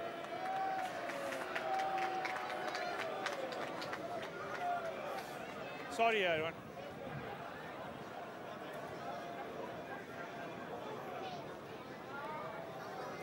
Important kick. This would stretch it out to that 14-point mark. I mean that not only would Connacht have to score a couple of tries probably, but get the conversions as well. You can see the ball moving on the tee. Pienaar steps in and he's going to get nowhere near. Whereas that northwesterly, it blows it completely away from the direction Pienaar kicked it. It makes that about a 50-metre kick. Nice hands there, absolutely perfect. You're right, Tyrone, that's a sweet pass. Two good passes there. You know, if one of those passes checks a man, Tommy Bowe doesn't get in. As it is, it looks really easy. That's doing the basics really well. Nikora restarts, and the sting has maybe gone out of the Connacht recovery here a little bit. We shall see. There was Alton Delan, who's now on the field, wearing number 19. Away, White! Stuart McCloskey on for Louis Ludick for Ulster. Here's Robbie Henshaw. Maul, form, Maul! Maul is formed, scrum down, turnover ball. And the frustration builds here for Connacht as they concede possession at that breakdown. Ulster, real lack of concentration on the kickoff there. They need to refocus much more quickly, let the ball bounce, and then we're lucky to get off the hook and had to work really hard to regain that turnover. Decisions like that, I will check them if I feel they need to be checked. Is that okay? No more of them, please. Thank you. Scrum. Another change here for Connacht as Jack Carty comes on for Maya Nikora, and the man who went off for Delan in the second row, Quinn Rue, who's rather had it follow him today in terms of being around the bad moments for Connacht. Not necessarily his fault, but it just hasn't quite been his day. No, the ball and the runners and the fates have found him, and it's been horrible for Quinn Rue, who went to Leinster and never really filled the shoes of Reuben Thorne. Of Brad Thorne, I should say. But it's been a horrible one of those days for poor old Quinn Rue. Connacht had the drive on there. It wasn't quite as straight as they wanted. That's why Ulster just got away with it a little bit. Now they need to get the ball away. This was Connacht's problem in the first half. It needs a big kick to get it out, and it is a good kick from Jackson. Paddy Jackson's been very good with the ball in hand. I've questioned some of his defensive play and his rushes, but with the ball in hand, he's passed extremely well. His kicking solid. He's really, I think he's been most impressive going forward. He's got to be a contender, hasn't he? I mean, we know who Ireland's fly half's going to be coming into the World Cup, but there's still a bit of a debate about who's number 2. Comes into it. McCartney throws, Masterson with the take. Here's Marmion, always looks to see if it's on. There is a penalty coming because Ulster stepped in offside and the line out not over when they did so. That was Jack Carty, who's come on as replacement fly half. Perhaps lost a little bit of confidence of late. Carty is a young player, lots of years in front of him. Maybe like Connacht, just running out of steam in the last 3 games. They've tried to find that steam now, back at the sports ground. Yeah, this has to go to the corner. Going for 3 points. Ooh. I'm quite surprised. 12 minutes, 12 points, 19 minutes. I think, Stuart, you'd be much more tempted to put it into the corner. You've got to score twice. You're down there, you're deep. Ulster, their concentration has been found wanting in the last couple of minutes. You've got to raise the tempo and keep the pressure on. The flip side of that, of course, will be that Connacht will be thinking, every time we try to drive Ulster, we've just been pulled to the ground with some ease. 18 minutes ago, 9 points down. I don't know, I'd still think to go into the corner myself, and normally I'm a three-point man, but it's a tough call, this one.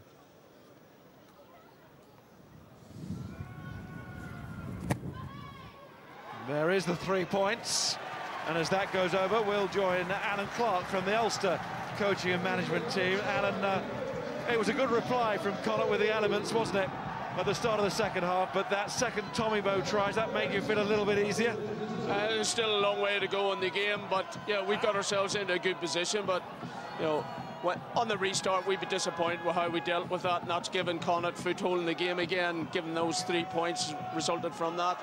But we're going to try and play in the right areas. Difficult into this win, but we've got to be really smart and accurate in terms of our energy levels and our precision when we get into this half of Connacht.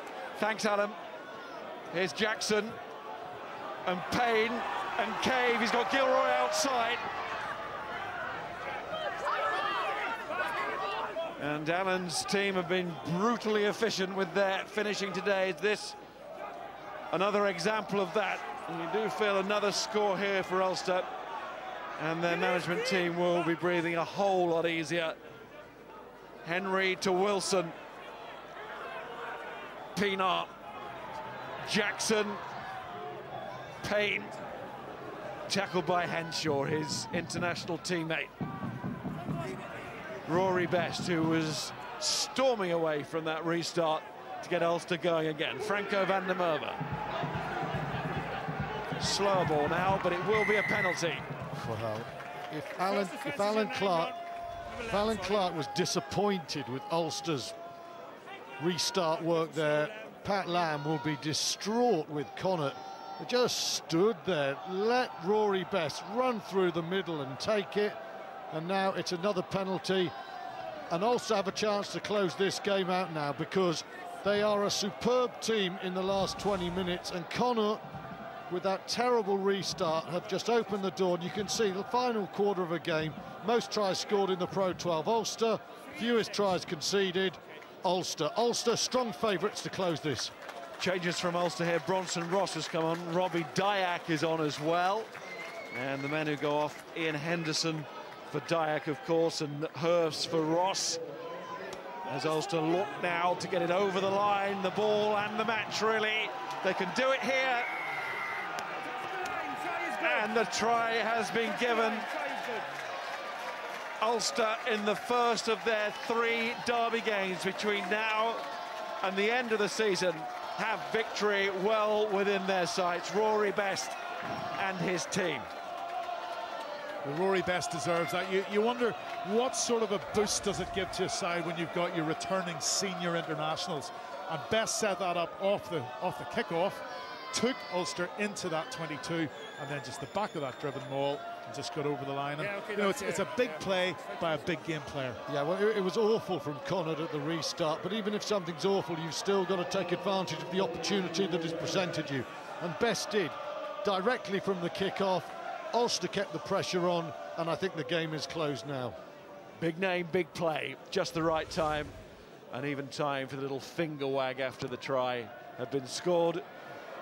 A sort of minimalist celebration, but Rory Best knows that his team, if they have aspirations to be title winners this season, they shouldn't really be done from here. They'll seal this now, surely.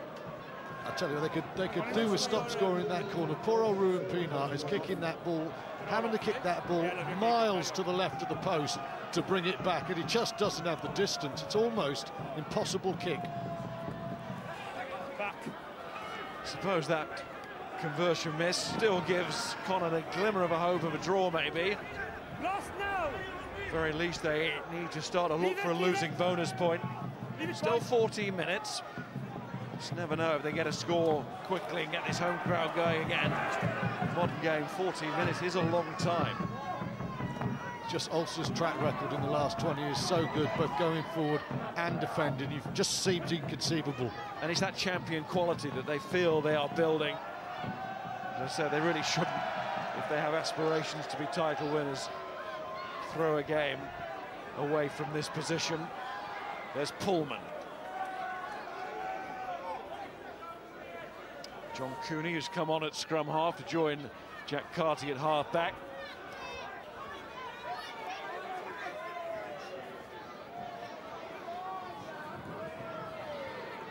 Marmion again put in a very busy performance.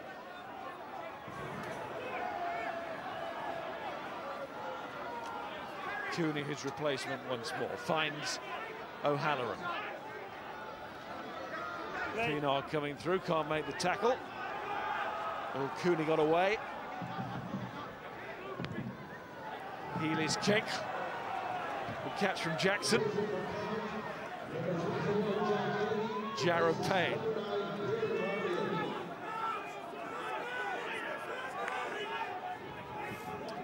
On the Ulster line, McCloskey waits. Here he goes. Pienaar, Jackson, Rory Best.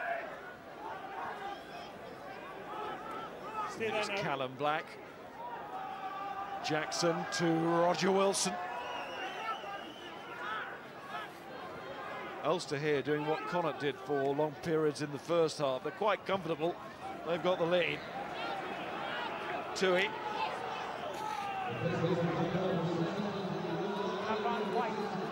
And it was a knock-on.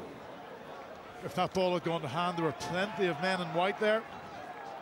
Real chance of an overlap, but you know, Ulster have a lot to play for, as do Connacht, simply because, you know, don't underestimate the significance of these derby games. I mean, Connacht have turned over Leinster and Munster here at the sports ground, so you know, for Ulster to come away, if they do, with victory, it's a real feather in their cap. And also, these players, as will happen in the next couple of weeks in all these interprovincial derby games, they're all playing for World Cup spots. And those fringe squad places, there are lots of people who are wanting to put their hands up.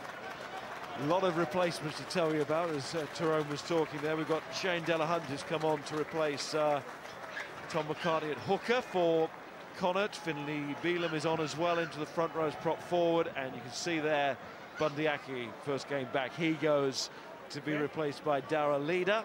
And on the Ulster side, I'm sure there was a change. Yes, there was. It was Andrew Warwick who's come on for Callum Black. Stuart. Taking on what Tyrone was saying, this is a pretty impressive performance. Remember, at Ravenhill, Ulster won the game against Connacht 13 points to 10, and it was a tough old battle. This is a quite impressive performance.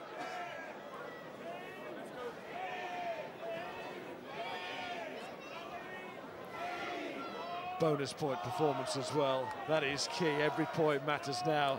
But also, what's crucial is there are plenty of areas that they look to for improvement. There have been individual errors across the pitch. There have been lapses of focus and concentration. And also, Ulster have played too much this game without the ball and actually not put pressure on Connacht. So it's almost, that would be almost a perfect situation, because you still are maintaining your focus with plenty to work on looking ahead to the next game. And whilst they've still got Munster and Leinster to come, they're both at home, aren't they? And they'll take that. They'll take that. Live on Sky Sports as well. So changes in the front row, changes in the pack generally. Connacht get the penalty from the new breed at the scrum, and they will still feel, with the win, with the crowd, if they can get a score here, well, they should be feeling they've got chances. Ronan Lockley on as well into that front row. He goes over to check with young Delahunt.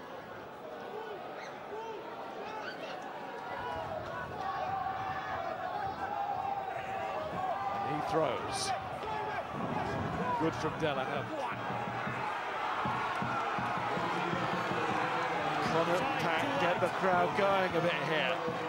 That's just what was required. Advantage being played as Cooney tries to speed away. Just found his legs taken away from him. Still advantage. Delahunt with the run, still advantage being played. Cooney.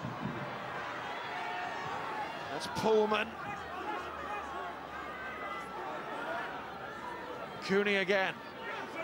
Hunt again, just 21 years of age, made his Pro 12 debut back in September. Muldowney. Stay back.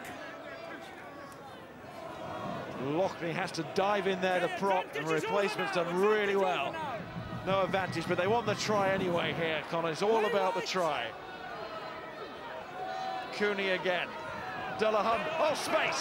Carty, wide it goes. Taken by O'Halloran. He's in. There's life in the home team yet. Oh, well, Masterton looked as if no crossing is called, but certainly Ulster did not and do not see it that way. It's a good finish by O'Halloran, but Masterton certainly makes a nuisance of himself. Owens calls it quickly. Cooney's speed, I mean, just like Healy, he's a real dynamo, he's quick. It's going to come in midfield now. Big kick coming here as well.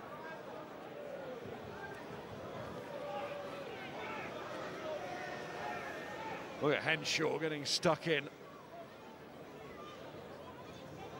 Oh, play on, all good. We saw it there. There's the kick from the touchline, and it's there! Keeps them within 7.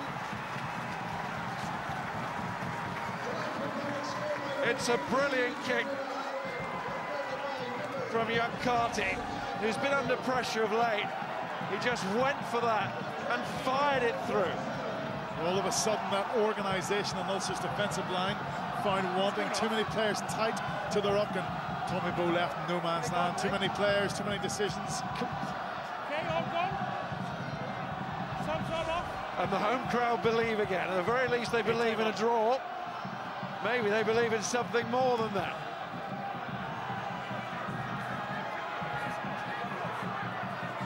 Muldoon, the captain,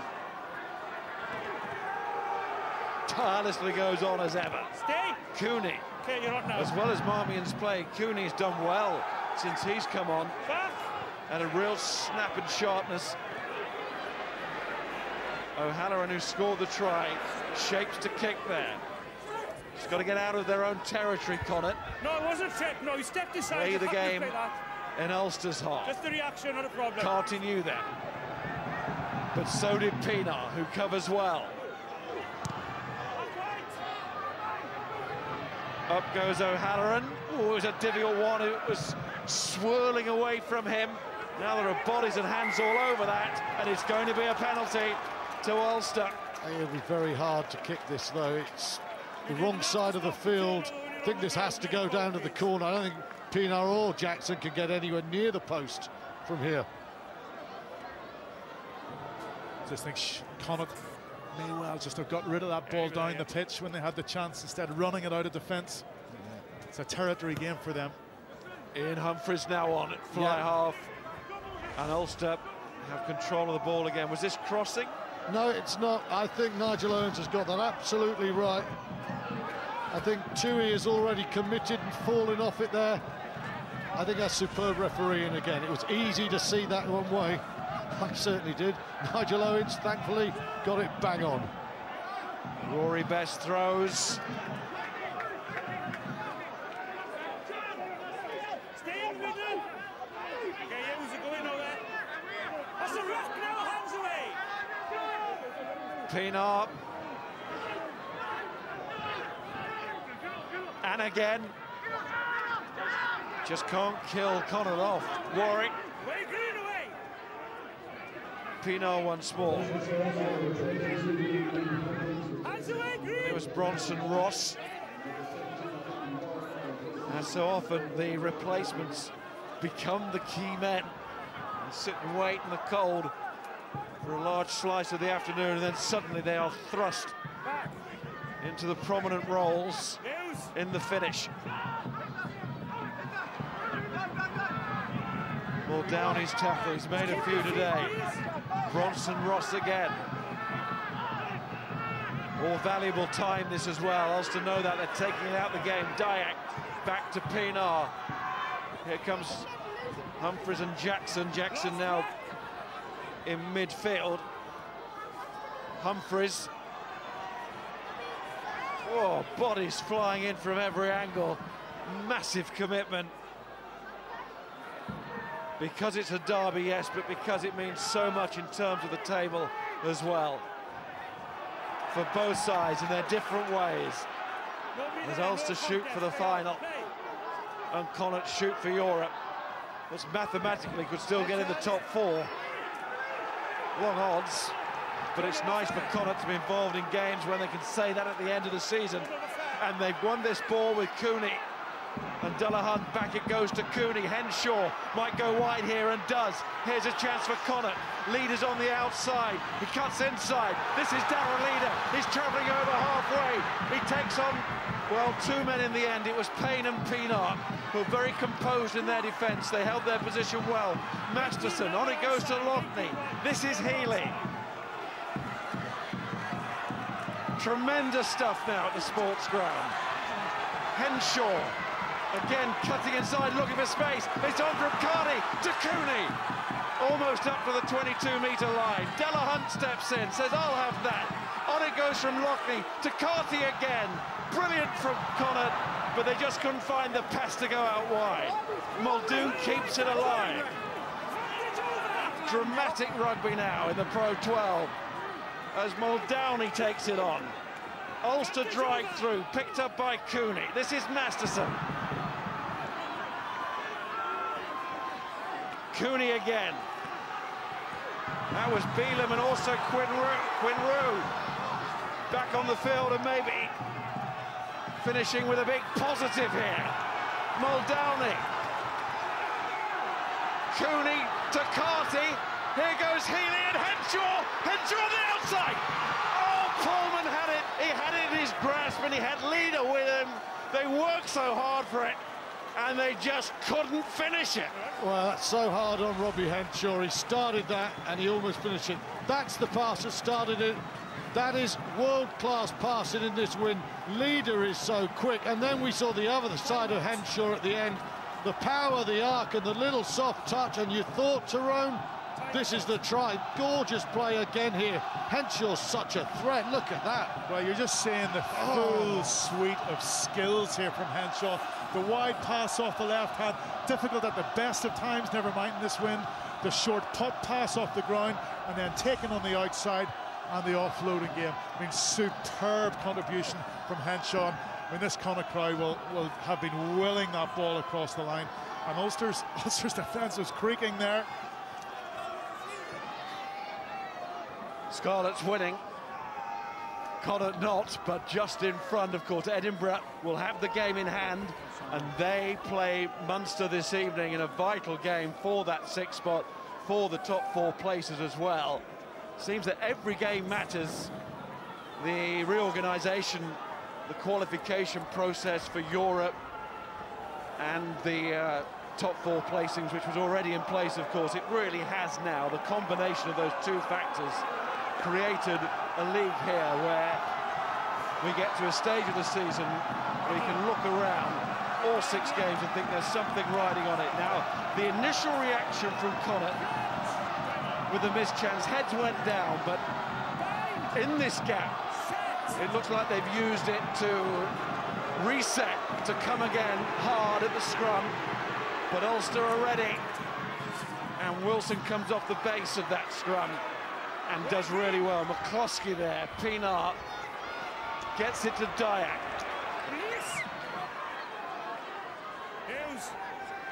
Pienaar again, Jackson is deep. O'Halloran will let it go, and Connacht are going to get one last chance here. That was very nice play there from Ulster. They worked their way from a difficult position on the field. They had to go a couple of phases wider so that Paddy Jackson could get hold of this wind and use it and fade it out and get it into the crowd away from the quick tap. It doesn't look special, but that was very smart there from Ulster.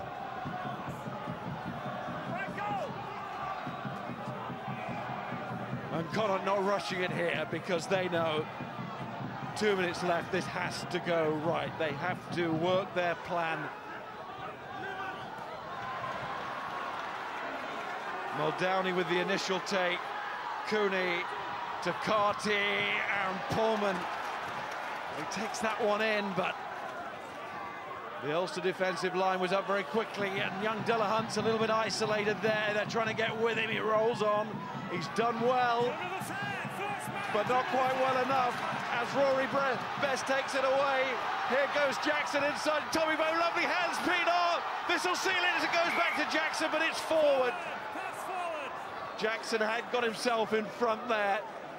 That's what gave the appearance of the overlap really being on. And Pina in the end had to pass it forward because his man was in front. Oh, what a finish. Great counter-attack. Great fight back from Connacht in the second half. It doesn't look as if they're going to quite get there. They still have a minute, but 22 metres from their own line. Ulster in control. My man of the match, me and Tyron's man of the match, has been Franco van der Merwe. Again, he's been a real presence in the second row, but his tackle count has been high. He's been a leader around which this team has revolved. They get used to big South Africans in the second row after Muller. This guy's a good one, Tyrone. Yeah, he is. He's had a very solid game. He's really starting to show his leadership qualities as this season unfolds. Here you see him, and it's his all-round contribution. May not be the flashiest in the world, but my goodness, it's such a valuable job there in the engine room. But Ulster, smart defence there. They saw that the Connacht player was isolated. They flooded the breakdown and came up with a turnover. But it's been a frantic last couple of minutes. It's been a good game, and I must say, against him, Ali McDowney, Ali has been absolutely superb, hasn't he? Muldowney has been really good. I think Jackson has looked superb at 10, and then a special mention also, I think, for Matt Healy, who I think he reignited this match when it looked done and dusted at 17-0. Just call me Al. Yep. There's a song in the air. There's a song from the Connacht supporters and the Ulster supporters. Both have really got behind their teams today and created the event. The atmosphere has been marvellous, it really has. We're waiting because we're a man down. Connacht are a man down. Ronan Loughney is sitting up, which is good to see. Took a nasty knock. And there's a man for the future in Matt Healy.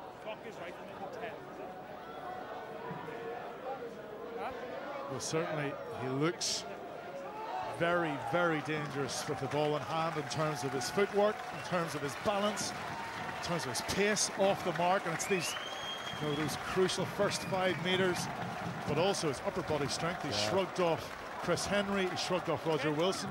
You know, if you can get the ball in his hands with a bit of space, he looks like somebody you need to watch in the future. Problem for Connacht is he's standing 5 metres from his own try line. It's a long way to go. And Tommy Bowe's against him. Tommy Bowe, of course, is 30 metres infield, but there's no doubt at all if they have to, Ulster will fade across the park. Will be one of the great comebacks of recent years if Connacht can come back from 17-0 down. But at the moment, all the trump cards are held by Ulster.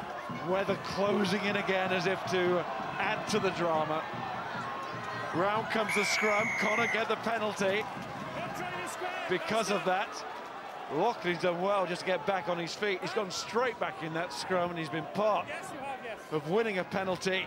Yeah, the problem was the penalty was on the wrong side of the field. You see the ball, he wants to blow back in. The rain is starting now. If that ball penalty's on the other side, there's a 50-metre difference. The assistant referee could hardly stand up then. His flag almost took him into the air.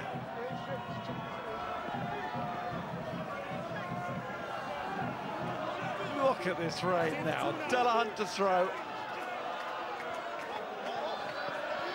It's a great take. Try and work out if that was straight, Nigel Owens. Through the wind and through the rain. Here's Cooney. Is there one last act of drama here? This enthralling match reaches its conclusion. Clock's in red, Muldowney.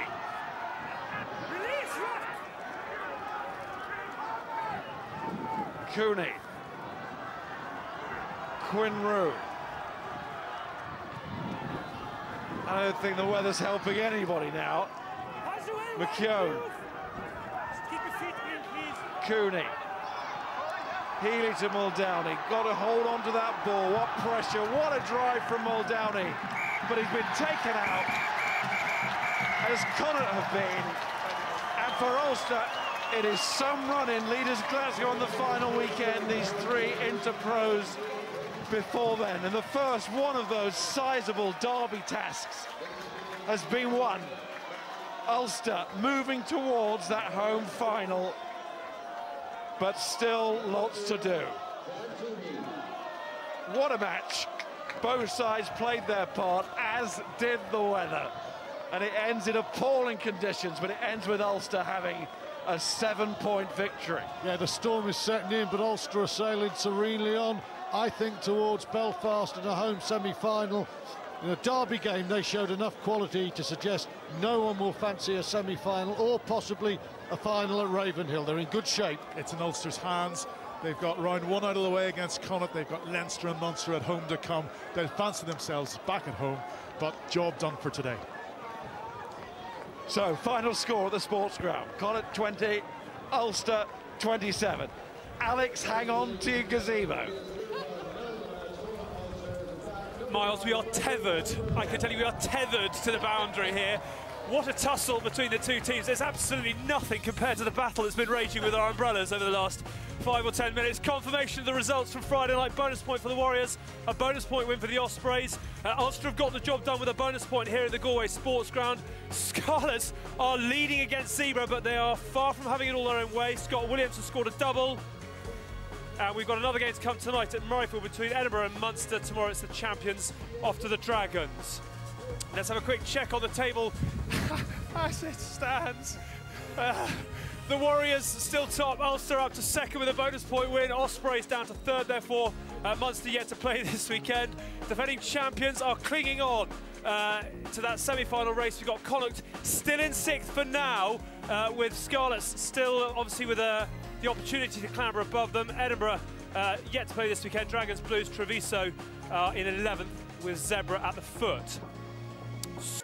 When it gets going in Galway, it gets going, doesn't it? I mean, that was something quite extraordinary. Thankfully, it's all calmed down a little bit so we can sort of digest what ultimately was a hugely enjoyable game from the Guinness Pro 12. On value, though, Ulster deserving winners for you tonight?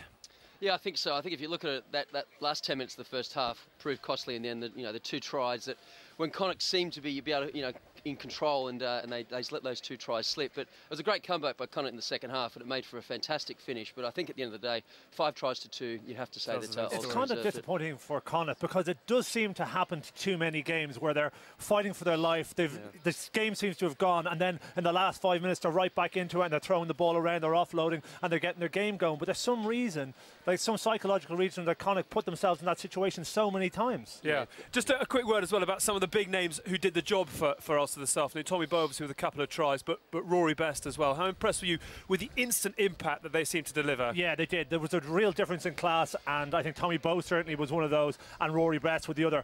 All over the field, what he contributes to Ulster, a lot of the time you don't see it. Today you had a mixture of the unseen and the very visible as well.